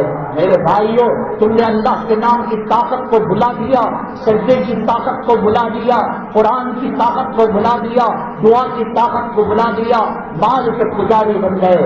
ویل لکل ہمزۃ لمزہ الذی جمع مالہ وعددہ یحسب ان مالہ اخلدہ۔ قرآن کہتا ہے تو گمان کرتا ہے کہ تیرا مال کام آئے گا، تیری دولت کام آئے گی۔ ایک مرنے والا بتاؤ کہ اس کے ساتھ اس کا مال بھی ساتھ گیا ہو، دولت بھی ساتھ گئی ہو، لیلا بھی ساتھ گئی ہو، مجنون بھی ساتھ گیا ہو، شیری بھی ساتھ گیا ہو، فرحات بھی ساتھ گیا ہو، اولاد بھی ساتھ گئی ہو، بیٹیاں بھی ساتھ گئی ہو، بیٹے بھی ساتھ گئے ہو۔ یحسب ان مالہ اخلدہ کلا لینبذن فی الحطمہ۔ وہاں پڑھو ترجمہ پڑھو، گانوں سے فرصت ملے، ٹی وی سے فرصت ملے، وہی اللہ ہے جس نے بدر میں مدد کی، احد میں مدد کی، حنین میں مدد کی، کہاں اللہ تبارک تعالیٰ نے ہماری مدد نہیں کی۔ میں کہتا ہوں ساری زمین، 7 آسمان، 7 آسمانوں کی طاقت اور قوت لے کر امریکہ، USA اور اسلام مسلمان طاقتور ہو جائے، ہمیں ہتھیار کی ضرورت نہیں، ہمیں گولہ بارود کی ضرورت نہیں، ہمیں ایٹم کی ضرورت نہیں۔ مسلمانوں میں اللہ کی قسم کھا کر محراب رسول میں قیامت میں مجھے جواب دینا ہے اللہ کے دربار میں، اور اس یقین کے ساتھ کہ اگر میری بات غلط ہو اللہ کرتے وقت کوئی اور معاملہ میرے ساتھ کرے، اتنی یقین کے ساتھ کہہ رہا ہوں، کلام پاک سر پر رکھ کر حکیم کے اندر قسم لے لو، ہمیں ہتھیار کی ضرورت نہیں، ہمیں گولہ بارود کی ضرورت نہیں۔ آج پروفیسر لوگ اور دانشمند قوم کے کہہ رہے ہیں ایجوکیشن نہیں ہے مسلمانوں کے پاس، ڈگریاں نہیں ہیں مسلمانوں کے پاس، پیسہ نہیں ہے مسلمانوں کے پاس، اور سرکار کے اندر نمائندگی نہیں ہے، ان کے MLA کم ہیں، ان کے MP کم ہیں، ان کے کونسلر کم ہیں، ان کے قوم کے نمائندے کم ہیں۔ مسلمانوں کان کھول کر سن لو، کان کھول کر سن لو، 7 زمینوں کی طاقت، 7 آسمانوں کی طاقت کا مالک یورپ بن جائے، امریکہ بن جائے، برطانیہ بن جائے، فرانس بن جائے، انگریز بن جائے، عیسائی بن جائے، ایک یہودی بن جائے، یا معشر الجن والانس ان استطعتم ان تنفذوا من اقطار السماوات والارض فانفذوا لا تنفذون الا بسلطان۔ لاؤ تمہارے آبا اجداد کو قبروں سے اکھیڑ کر لاؤ، قیامت تک آنے والے پہلوانوں کو، روڑیوں کو، ہتھیاروں کو لے کر آؤ۔ میرے رب کی قسم، میرے اللہ کی قسم، مجھے اور آپ کو پیدا کرنے والے کی قسم، انبیاء علیہم الصلوۃ والسلام کو مبعوث کرنے والے محمد صلی اللہ علیہ وسلم کو خاتم الانبیاء بنانے والے کی قسم، ایک سجدہ کافی ہے ان کی تباہی کے لیے، ان کی بربادی کے لیے، ان کو نیست نابود کرنے کے لیے۔ نہ AK-47 کی ضرورت ہے، نہ کیمیکل کی ضرورت ہے، یہ کوئی ڈائلاگ نہیں ہے۔ حضرت سیدنا ابوبکر صدیق رضی اللہ تعالیٰ عنہ فرماتے ہیں 313 بدر کے میدان میں جمع ہو چکے تھے، 1000 کا لشکر جرار مد مقابل میں تھا، ان کے پاس سواریاں بھی تھی، ان کے پاس ہتھیار بھی تھا، ان کے پاس گولہ بارود بھی تھا، سب کچھ تھا. آج بدر کی سرزمین کے اندر مسجد عریش ہے. عریش کہتے ہیں جھوپڑی کو. نبی کریم صلی اللہ علیہ وسلم نے ایک چھوٹا سا سائبان اس کے اندر ڈالا. حضرت ابوبکر صدیق رضی اللہ تعالیٰ عنہ فرماتے ہیں میں جب اس سائبان کے قریب گیا, آج اس جھوپڑی کو توڑ کر عالی شان مسجد عریش کے نام سے مسجد بن گئی ہے. آپ جب عمرہ میں جائیں گے, حج کو جائیں گے, نبی کی اس دعا کے بول کو, وہاں کے کنکریوں کو گنگناتے ہوئے, وہاں کی مسجد کے در و دیوار کو پڑھتے ہوئے آپ سنیں گے. سیدنا ابوبکر صدیق رضی اللہ تعالیٰ میں خدا کی قسم کہہ رہا ہوں, اے نوجوان, اے مسلمان کا کبھی تو قرآن کی صفوں میں نظر آتا تھا, مسجد کی صفوں میں نظر آتا تھا, حرم مکی میں نظر آتا تھا, صفا مروا میں نظر آتا تھا. آج تجھے دنیا کے کتوں نے, دنیا کے منسٹروں نے, دنیا کے حرام خوروں نے اچک لیا ہے. آج تو مسجد میں نظر نہیں آتا, شراب کی دکانوں میں نظر آتا ہے, سنیما کی قطاروں میں نظر آتا ہے. لوٹ کر آ جا, واپس آ جا, دیکھ حرم کے مینارے تجھے بلا رہے ہیں, دیکھ نبی کا روزہ رو رہا ہے, دیکھ نبی کے روزے کی جالی آنسو بہا رہی ہے. ریاض الجنہ ماتم کر رہا ہے کہ مسلمان کہاں چلا گیا, نبی کا امتی کہاں چلا گیا, نبی کا غلام کہاں چلا گیا. اذان ہونے کے بعد, صبح کا وقت شروع ہونے کے بعد کاروبار حرام ہو جاتا ہے. کسی مسلمان کے محلے سے ہوتے ہوئے آئے, ایک دکان اکا دکا کوئی بند ہوا ہوگا, مسلمان مال کے پیچھے پڑ گیا. کیوں؟ جوروں کو پالنا, اولاد کو پالنا نہیں, نہ ہتھیار کی ضرورت, نہ دہشت گردی کی ٹریننگ کی ضرورت. سیدنا ابوبکر صدیق رضی اللہ تعالیٰ کو فرماتے ہیں مجھے رونے کی آواز آئی, میں عریش کے پاس گیا, میں صاحبان کے پاس گیا. نبی کریم صلی اللہ علیہ وسلم چہرے کے اوپر, سر کے اوپر چادر ڈالے ہوئے تھے, رو رہے تھے, کہہ رہے تھے اے اللہ یہ 313 کا لشکر ہے, اے اللہ یہ 313 کا مجمع ہے. میں نے مانگ کر علی کو لیا ہے, میں نے مانگ کر عمر کو لیا ہے, میں نے مانگ کر طلحہ کو لیا ہے, میں نے مانگ کر زبیر کو لیا ہے. اللہ یہ 313 کا مجمع اکاس کے میلے میں صفا کے پہاڑی پر اور طائف کی سرزمین پر قربانیوں کے بعد آیا ہے. اللہ مجھے مجنون کہے جانے کے بعد یہ 313 کا گلدستہ بنا ہے.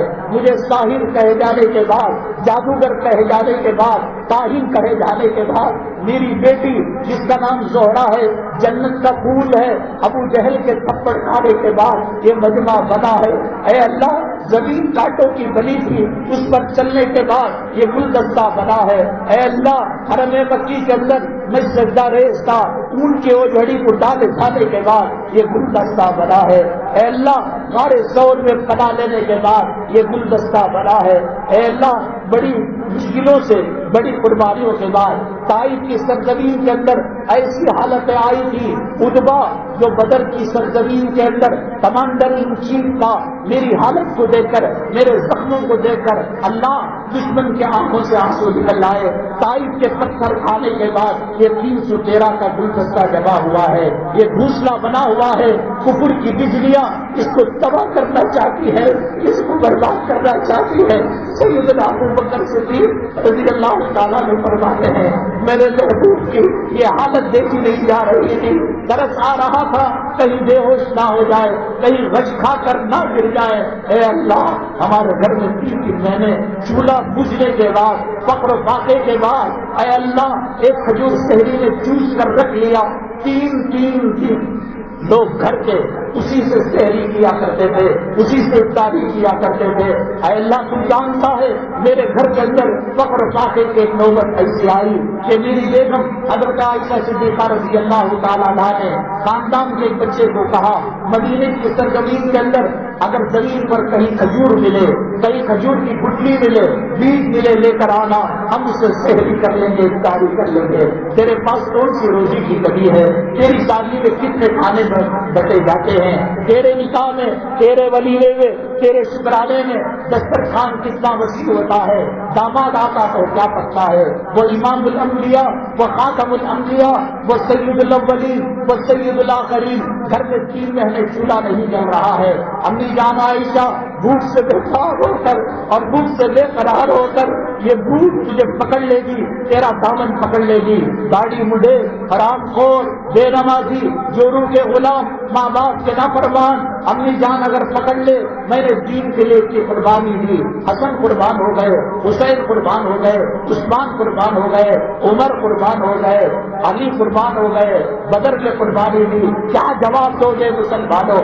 اللہ کے نبی نے فرمایا صلی اللہ علیہ وسلم، ایک وقت وہ آیا کہ بچی کو کہا مدینے کے گلیوں میں کھجور مل جائے یا بیج مل جائے لے کر آنا، وہ بھی نہ ملے، اللہ ہماری جان لے لے، ہمارا خون لے لے، ہماری اعلی اولاد لے لے، ہم ہوتے بندہ سے کہتے اے اللہ نبی کے گھرانے کی بھوک کو ختم کر دے، پیاس کو ختم کر دے، کون ہے اس سرزمین کے اندر اس کو برداشت کرنے والا؟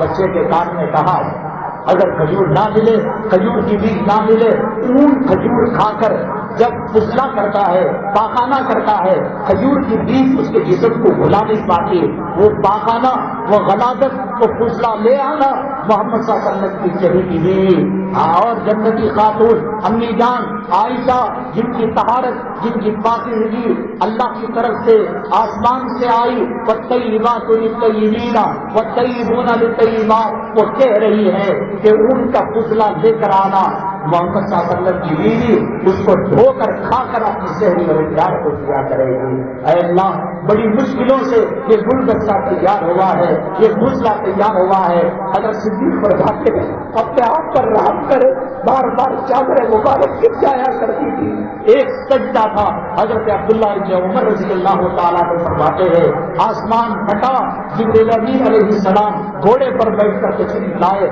نبی کریم صلی اللہ علیہ وسلم کے آنسو ختم ہوئے، سجدے سے سر اٹھایا اور فرمایا ابشروا یا امت محمد صلی اللہ علیہ وسلم، اے امت محمدیہ تمہارے لیے خوشخبری ہو، اللہ تعالیٰ نے جبرائیل علیہ السلام کو بھیج کر ایک لشکر کو بھیجا ہے مسلمانوں کی مدد کے لیے، اللہ سے تیرے تعلقات صحیح تھے، تیرے دو بول اللہ کے عرش کو ہلا دیتے تھے، اللہ کی مدد آ جاتی تھی، اللہ کی نصرت آ جاتی تھی۔ ایک صحابی فرماتے ہیں کہ ڈاکوؤں نے مجھے گھیر لیا اور ڈاکوؤں نے مجھے جنگل کے اندر تلوار سونپ لی، میں نے کہا یا ارحم الراحمین، تو پہلے اور تیسرے آسمان کے فرشتے کام گئے اور پھر کہا یا ارحم الراحمین، عرش تک کے آسمان کے فرشتے کام گئے، اور جب تیسری مرتبہ میں نے کہا یا ارحم الراحمین، اللہ نے کہا کون فرشتہ ان کی مدد کے لیے جائے گا؟ آئے فرشتہ تلوار سے سر قلم کر دیا اور وہی جل کر خاک ہو گیا۔ صحابی فرماتے ہیں آپ کون ہیں؟ کہا تمہارے یا ارحم الراحمین کی ہم صدا ہیں۔ آج 30-40 لاکھ لوگ حرم مکی کے اندر، حرم مدنی کے اندر قنوت نازلہ پڑھتے ہیں، اللہم شدید شملہ، اللہم مدد جمعہ، اللہم دمیر دیارہ، اللہ ان کو تباہ کر دے، میں نابود کر دے، لیکن آسمان ہے کہ دروازے نہیں کھلتے، جبریل امین ہے آنے کا نام نہیں لیتے۔ جب اللہ سے تیرے تعلقات صحیح تھے، حضرت عبداللہ ابن عمر رضی اللہ تعالیٰ، حضرت ابو بکر صدیق رضی اللہ تعالیٰ عنہ کے زمانے میں 8000 صحابہ کا لشکر، 1 لاکھ یا 10 لاکھ روپیوں کا لشکر اس موقع پر گھیرا بندی ہو گئی۔ حضرت عبداللہ ابن عمر رضی اللہ تعالیٰ عنہ فرماتے ہیں ہم نے دعائیں کی تو ہم نے رات کو دیکھا آسمان کے اندر شگاف پڑا ہوا تھا، میں نے پوچھا یہ شگاف کیسا ہے؟ تو آسمان کے فرشتوں نے کہا تمہارے صحابہ کی دعاؤں سے آسمان میں درار پڑ گئی اور شگاف پڑ گیا، 2 بول بولتے تھے، اللہ تبارک تعالیٰ کی مدد آ جاتی۔ آج یہ اللہ مدد کرنے کے لیے تیار ہے، فرشتے قبر بستہ ہے، تو نے اللہ کو بلا دیا، تو نے اللہ کو ناراض کر دیا، اللہ نے ہمیں نہیں بلایا ہے، اللہ ہماری توبہ کو قبول کرنے والا ہے، اللہ ہماری دعاؤں کو قبول کرنے والا ہے۔ 2 رکعت صلاۃ التوبہ پڑھ کر اللہ سے کہو کفر کے شکنجے میں پھنس چکے ہیں، یہود و نصارہ کے شکنجے میں پھنس چکے ہیں، اے اللہ تیری مدد، اے اللہ تیری نصرت، ہم نماز نہیں چھوڑیں گے، ہم داڑھی نہیں مڈائیں گے، ہم حرام کا نہیں کھائیں گے۔ پھر دیکھو کل نکلنے والا سورج اپنی کرنوں سے یہ پیغام لائے گا نصر من اللہ وفتح قریب، انا لننصر رسلنا انا فتحنا لک فتحا مبینا۔ یہ سب باتیں کس کے لیے ہے؟ وہ تیرے لیے اور میرے لیے ہے۔ بہرحال اور بہت ساری خصوصیات رہ گئی ہیں، انشاءاللہ اپنی دعاؤں سے ان عنوان کو پورا کیا جائے گا۔ ابو طالب کی اہلیہ کعبے کے اندر جو ولادت کے لیے گئی وہ جان بوجھ کر نہیں گئی، طواف زمانے جاہلیت میں جاہلیت کے لوگ بھی، عرب کے لوگ بھی کیا کرتے تھے۔ کعبے کا احترام کیا کرتے تھے، کعبے کی عظمت کیا کرتے تھے، اور پانی پلانا، صاف صفائی کرنا بہت اونچا کام سمجھا کرتے تھے۔ حضرت فاطمہ بنت اسد جو حضرت علی کرم اللہ وجہہ کی والدہ ہے، وہ اتنے پرہیزگار ہیں اور اتنی اللہ والی ہیں کہ جب ان کا انتقال ہوا، نبی کریم صلی اللہ علیہ وسلم تسلیم کرنے کے لیے جب گئے تو جنازہ باہر رکھا ہوا تھا۔ نبی کریم صلی اللہ علیہ وسلم ان کی قبر میں لیٹے تاکہ آپ کی رحمتیں، برکتیں، خوشبوؤں سے وہ قبر معطر ہو، پھر اس کے بعد فاطمہ بنت اسد کو تسلیم کیا گیا۔ اتنی اللہ والی عورت کعبے کو ناپاک نہیں کر سکتی، گندا نہیں کر سکتی، طواف کر رہی تھی، درد ذیل کا کوئی وقت نہیں ہوتا۔ کسی کو 7 مہینے میں ولادت ہو جاتی ہے، کسی کو 8 مہینے میں، کسی کو 9 ہو کر 10واں مہینہ چڑھ جاتا ہے۔ طواف کر رہی تھی، کابل سے جو لوگ آ رہے تھے اس کے اندر فلیٹ کے اندر ایک خاتون کی ڈلیوری ہو گئی، اچانک ہو جاتی ہے۔ اب جب اچانک درد ذیل ہونے لگا تو قریب میں کوئی مکان نہیں تھا، یہی پردے کی جگہ خانہ کعبہ تھی، وہاں جا کر تولد فرمایا۔ یہ حضرت علی کرم اللہ وجہہ کی سعادت تھی۔ اگلی جمعہ انشاءاللہ منورہ مسجد کے اندر شاید 1:15 بجے وہاں بیان شروع ہوتا ہے۔ اس سوال کی جماعت کے ساتھ کہ نبی کریم صلی اللہ علیہ وسلم کے زمانے میں فرقے نہیں تھے، پارٹیاں نہیں تھی، جماعتیں نہیں تھی۔ آج مختلف جماعتیں، مختلف پارٹیاں، مختلف تنظیمیں ہیں، اور ہر ایک تنظیم یہ کہتی ہے کہ میں جنتی ہوں۔ کون سا فرقہ جنت میں جائے گا، کون سا فرقہ راہ راست سے ہٹا ہوا ہے، اس کی پہچان کیا ہے؟ انشاءاللہ اس سوال کے جواب کے ساتھ اگلی جمعہ ریلوے گیٹ کے پاس جو مسجد منورہ ہے وہاں انشاءاللہ بیان ہوگا۔ میں تو بار بار کہتا ہوں کہ اب ہمارے پاس اپنی اصلاح کے لیے صرف ایک چیز لٹک کر پٹک کر جھٹک کر رہ گئی ہے، وہ جمعہ کے بیانات۔ جمعہ کے بیانات میں شروع سے آئیں گے، ایمان تازہ ہوگا، آخرت کی فکریں ہوں گی، ورنہ یہ اولاد، یہ بیوی کی محبت، یہ کارخانوں کی محبت، یہ دولت کی محبت، یہ مال کی محبت نہ دنیا کی رکھے گی نہ آخرت کی رہے گی۔ حدیث میں آتا ہے، اللہ تبارک قرآن میں جو ہے نا سورہ قیامہ میں وَالْتَفَّتِ السَّاقُ بِالسَّاقِ، موت جو آتی ہے وہ پنڈیوں کی طرف سے آتی ہے۔ وہ کیوں آتی ہے؟ اللہ تبارک تعالیٰ دل دماغ کو زندہ رکھ کر اس کے آنکھوں سے دکھاتے ہیں، اس کے دل دماغ سے دکھاتے ہیں، دیکھ انہی قدموں سے دنیا حاصل کرنے سے تو بھاگتا تھا، اب تو پاس دنیا کیسے ملے گی؟ اب چٹ چھوڑانے کے لیے جا، اب چکن کو حاصل کرنے کے لیے جا۔ وَالْتَفَّتِ السَّاقُ بِالسَّاقِ إِلَىٰ رَبِّكَ يَوْمَئِذٍ الْمَسَاقُ، جب قدمیں ملیں گے اور رگ و ریشے سے خون کے قطرے قطرے سے پیروں سے جان نکلے گی، روح نکلے گی۔